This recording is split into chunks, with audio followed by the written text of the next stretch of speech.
Welcome to Failed Forward, a podcast for professionals who are wondering, how the hell did I get here? Join your host, Rachel Durkin, and me, Donna Miller, as we discuss the messy, bumpy, and often unattractive journey to success. After all, if it isn't hard to do, is it really worth doing?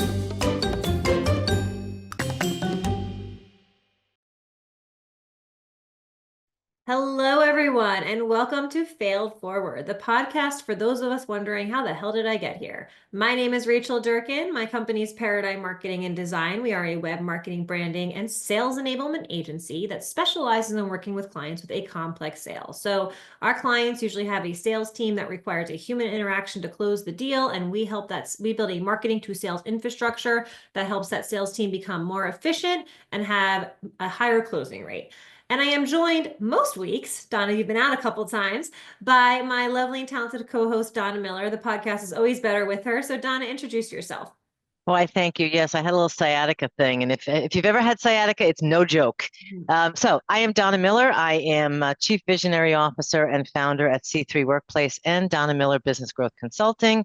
And for over 30 years, we've been helping companies to accelerate their growth by providing support and advisory services around their operations, their biz dev, and their finance. In reality, we allow growing teams and business owners to work smarter by focusing on that which truly drives the business forward. And our clients know that by bringing us in, we're going to build efficient, connected systems that they can scale on, that they can execute on, or we can help them execute on. And again, it's all about helping them to build the foundation for a company that will ultimately run and grow without them involved in the day-to-day, which is something that I didn't always get straight. And that's what we're here to talk about, is the things that we didn't quite go so well. So Brian, welcome to the show. First of all, tell our audience a little bit about yourself. My name is Brian Klein. I'm co-founder of Weinstein Klein. We are a law firm that works with small business owners, and we provide outside general counsel services. My background, my entire career has been in employment law. So I've, in the biz, we call it on the management side, meaning I represent companies, only companies, and I provide advice and counsel with respect to employment issues, HR support, and when we got to break some skulls, we do litigation. My partner, Damien, he does general corporate work, business, and he also has litigation background. And so the three areas that we work on and help our clients: employment law, labor, HR support, general corporate law, and litigation.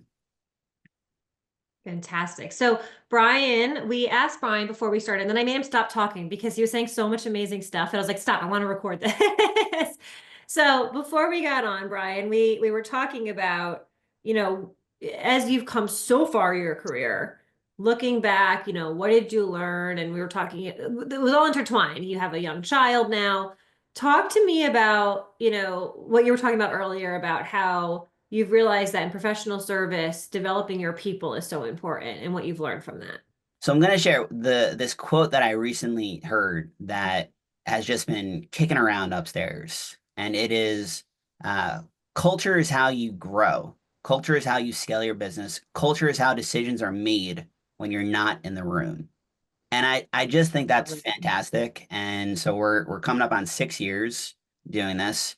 We're reaching that phase right now where we're trying to see, I think Rachel was saying before, can our people fly? Mm-hmm. And it's tough because you are so limited when it comes to a non-widget type of business. Mm-hmm. You need your people to do things.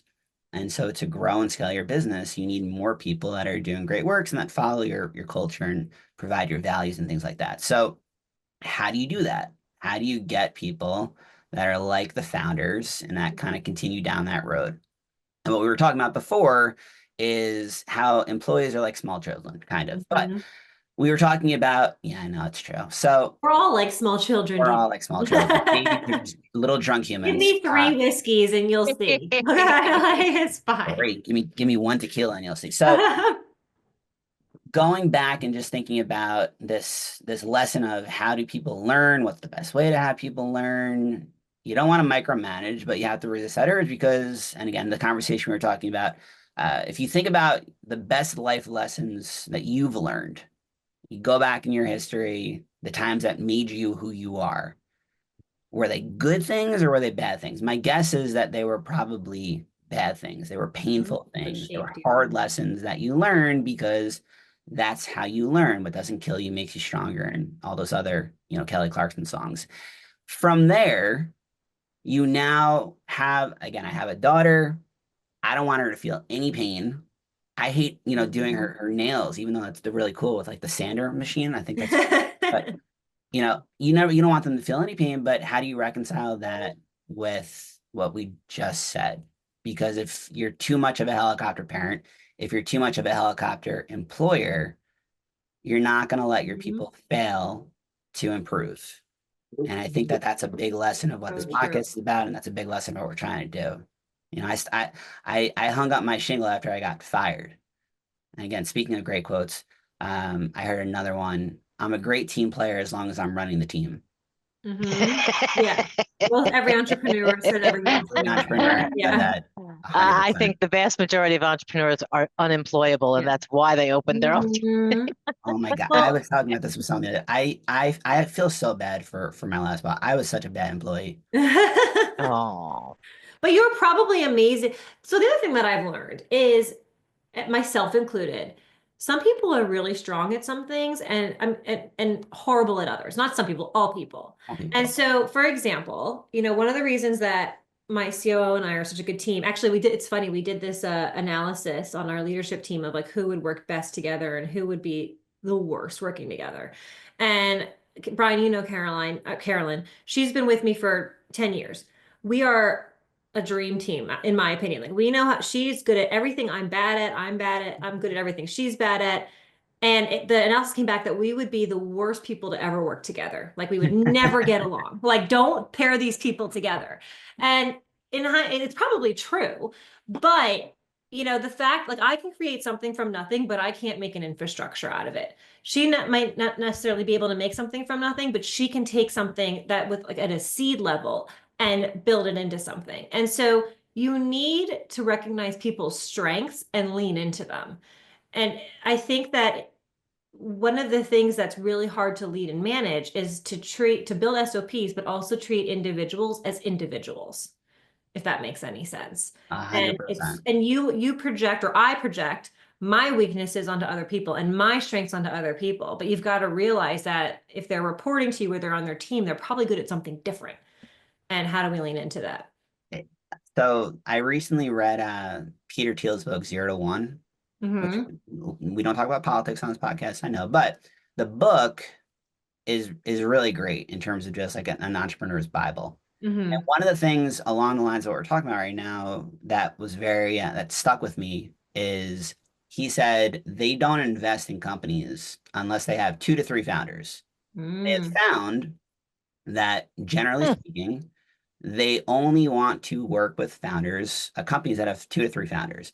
They found if it's just one founder, to Rachel's point, maybe you're not having a good balance of skills, lonely, and if you have too many cooks in the kitchen, you may not have the velocity that is needed to move fast and break things. Bureaucracy becomes a problem. Right, exactly. So that 2 to 3 AKA large law firms. That's a good example, right, Brian? Exactly. So not only is it just I think the diversity of people, the diversity of thought. Speaking of people that we know, so Damien and I, my co-founder, we recently did a test with our mutual friend Laura, and the report we put into chat GPT, and it was like, tell us about ourselves. And it was like, the two of you are so different. If you can get this right, the sky is the limit with respect to what you can do, because my God, I've never seen such a difference of thought and skill set. And it's also funny, we've taken a disc assessment. We're on like the complete opposite ends of the disc, but our motivating factors are identical. So I think that goes to culture. Right? Yeah.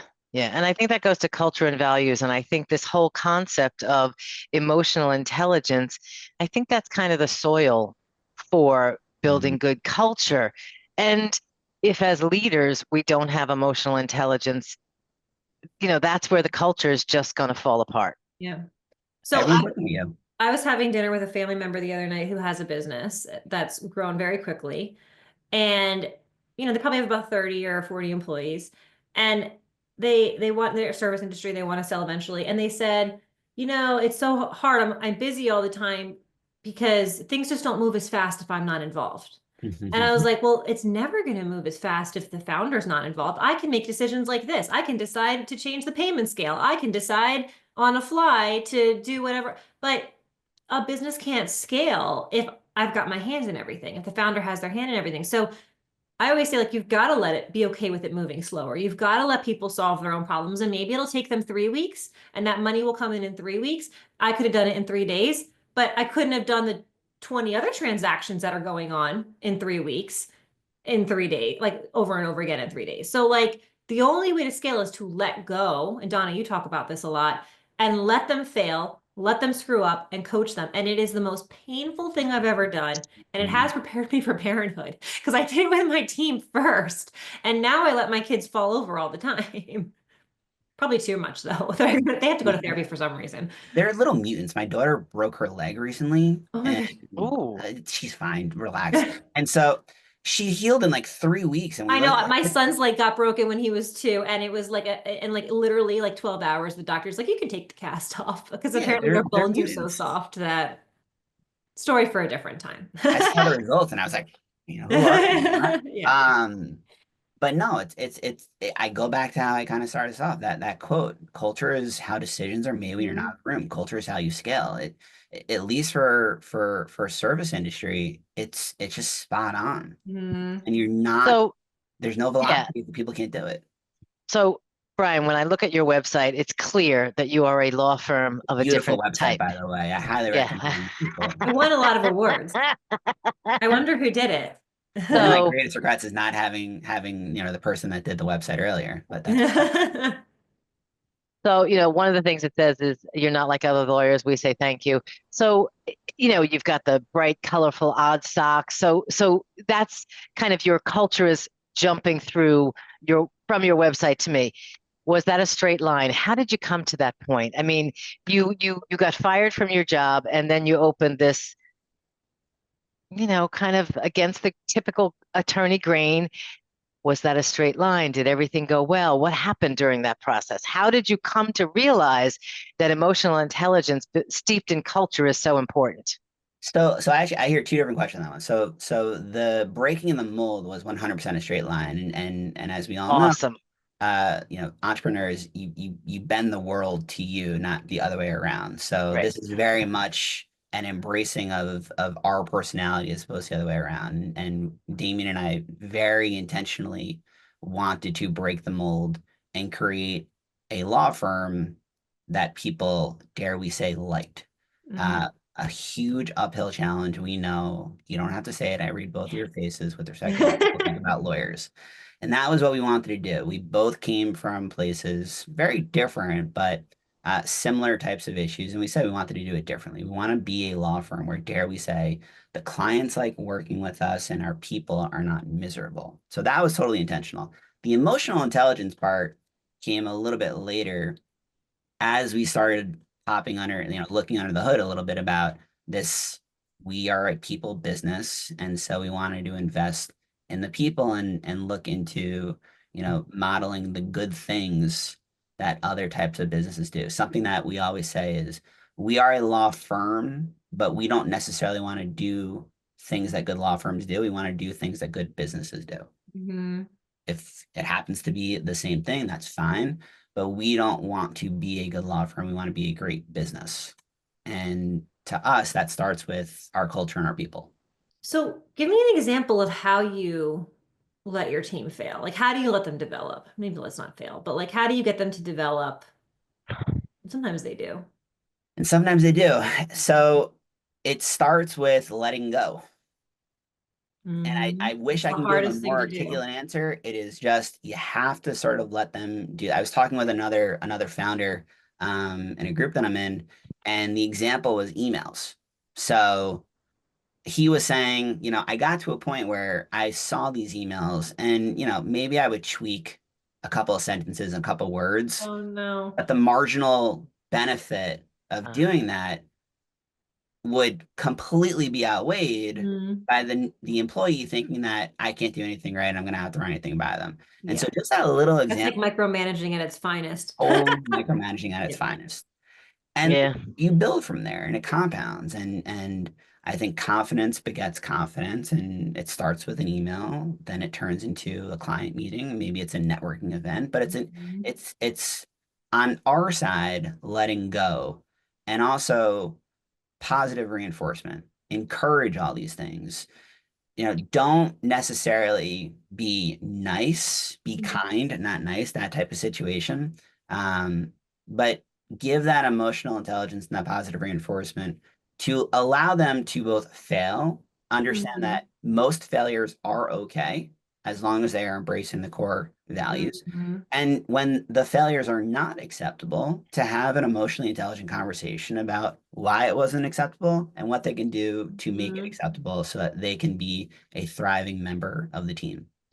So one of the things I tell my younger managers or my newer managers is that by protecting them or preventing failure or jumping in front of them during a client call or whatever, you're robbing them. You're robbing them of the opportunity to learn. Like, and there's a balance there. And you like quotes, Brian. There's this quote by Michael Hopf that says, wait, I pulled it up. Hard times create strong men create easy times create weak men, and weak men create hard times. It's And great. it's a constant cycle. I think about that all the time. So if you make it too easy for your kids, for your team, for your managers, they're not going to grow up and to be what they can be.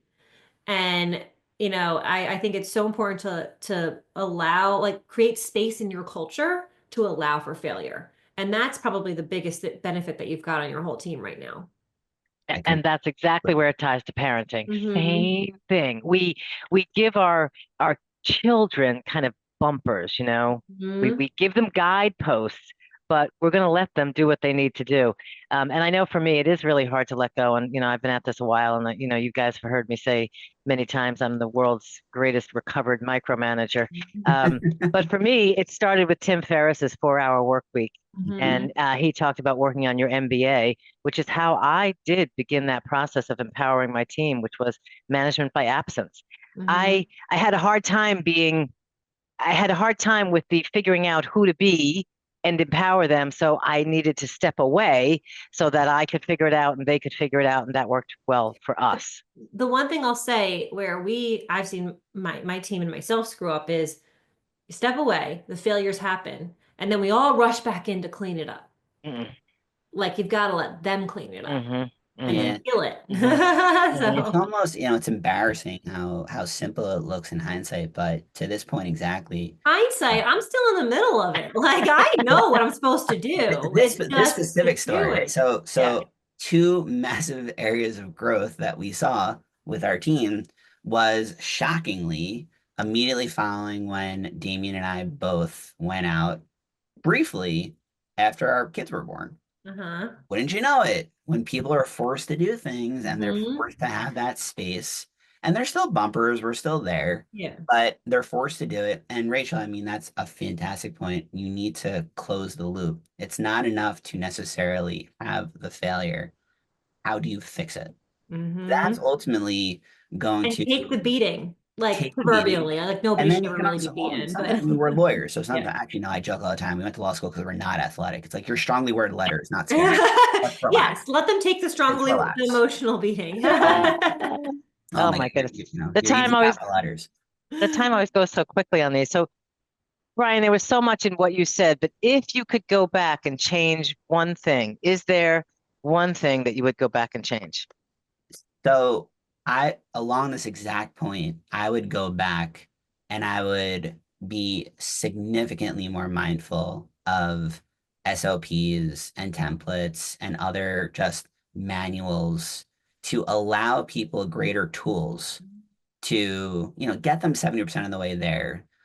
I think that's going to be that's what we're trying to do now. It's good coaching, it's good teaching, and it allows us to step back a little bit more comfortably and allow us to scale. They demonstrate greater mastery.